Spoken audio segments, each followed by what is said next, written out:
Hello, everybody. I am back again for another quick tip and video for you so that you can be the best in your business. My name is Sivonnia, the protector of athletes. I am the founder and principal attorney at the S.L. law firm, where we represent 6- and 7-figure business owners, athletes in business, individuals in employment and labor matters, and sports and entertainment.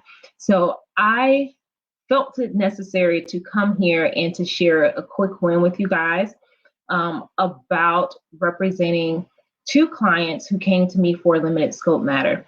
And so I want to back up for a second to define what that is. So generally when individuals think that they are going to work with a law firm or lawyer, they typically think that they have to drop thousands and thousands and thousands of dollars for long-term assignments. Well, these particular clients came to me for a very limited matter that I hoped to resolve for them fairly quickly, but something that could move forward into what we would call a full representation type matter. So I don't know if you guys have probably seen statements before or video before about contracts. And I always try to educate people about creating contracts, reviewing contracts, having attorneys with them so that they can make sure that their rights are protected, but also so that they understand what their obligations are per the contract. And so you can go to my website at sldebarros.com and you can click on the courses tab, sign up for What About Those Contracts, and that way you will start to think about some of the issues that may be coming up or looming in the background for you that you haven't really necessarily thought about before. So that takes me to my next thing. I want to share this win with you because it's so important for you to understand the importance of having counsel. When you don't have an attorney, you are left unprotected, hence the protector, right? You are left unprotected and people will do things that will test you and push you to the next limit because they know that you are left unprotected. So in this particular situation, these clients came to me for a potential breach of contract claim where they provided services to another business owner. There were some things that happened that, in terms of a breakdown of that relationship, but the individual who claimed that my clients owed them money actually did some things in the beginning of their relationship, which technically could suffice as a breach of contract. But not only that, there was a clause in the agreement where it spoke to additional fees to be paid to my clients for outside services. So what we call that is, scope of services. So generally, when you sign an agreement or you create one for someone, especially for a service, you dictate what those services are supposed to look like. If you're to be compensated, what compensation looks like, how frequent compensation is supposed to take place and all that stuff. But what some people tend to do is that they scope creep. So they get into the contract and now they're trying to require you to do more. And sometimes people end up doing those things without making sure that they're protecting themselves to get paid on the back end. So this individual lodges a complaint, has counsel reach out to my client stating that they owe X amount of thousands of dollars.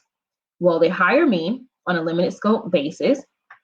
I draft a counter demand and simply state to them, actually, no, your client breached first. And 2, if we really want to talk about money, well, then even if my clients provided a set off, your client will owe my clients money. So at the end of the day, we can fight this if you want to, but it's in the party's best interest for everybody to just walk away. Okay. So I get an email today and Counsel is like, we'll take it. We'll agree to it. So I'm like, okay, cool, perfect. I'll send over the settlement agreement. But that is just an example of the power of counsel, right? Having counsel in your corner to make the arguments for you, to help you be protected and stay protected. And I'm just so excited for these young ladies because now, unfortunately, this was a lesson learned, but it's always a lesson learned for a lot of us. When we start to do things in business and create certain relationships, there are pitfalls that we're not necessarily in tune with. And so it's growing pains. There are things that we start to figure out that we need to do further down the road in our relationships, or how to amend our agreements moving forward, or how to take note of the scope creepers, people who want to do things, and getting ourselves into the habit of, when something happens, well, there's a system or there's an automation that is supposed to take place so that we can stay on course, so we can make sure that we're getting paid, so that hopefully at the end of the day, we limit the potential of liability and issues that may stem from those relationships. So I just had to share this quick win with you guys because I'm super excited for them. And they ain't paying nobody no money. All right. So make sure you get counsel, protect yourself, review your contracts. Like I said, go to my website, sldebarros.com, so that you can sign up for What About Those Contracts course. It's a free course. I literally talk about a lot of these issues that stem from contracts. So the first thing you always want to ask yourself when you enter a new business relationship, or someone says that they want you to do something for you, always ask yourself, what about those contracts? What about those contracts? And as you go through it, what is it about this particular contract that I need to be focused on, that I need to truly understand? And not just understanding what it is that I want the other person to do, but what is it that I need to understand that is being called upon for me to do? And so sometimes individuals have an idea that they think is supposed to take place in the agreement until there is a clash, there's a disagreement, and now there are different or varying ideas of what everybody thought was supposed to happen. So that's why you want to have counsel involved. Sometimes individuals may not feel like they are ready to bring counsel in on board, but always there's an option. There's an option to hire counsel from a limited perspective.